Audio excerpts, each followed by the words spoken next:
সমীক্ষার কথা আপনাদের জড়িয়ে আমি কৈছো আমার সন্ধান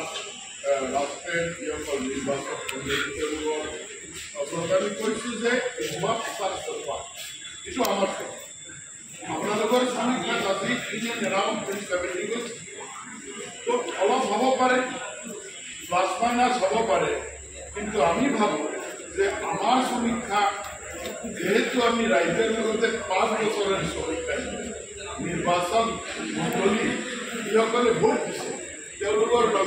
আমার দল 5 বছর অবিরত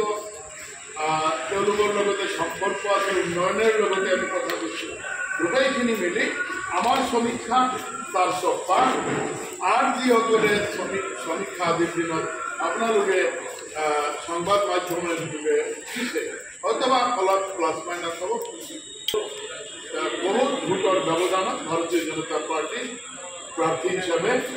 আমি বিজয়ী হই আমার এই কার্যালয়তে নিশ্চিতভাবে হব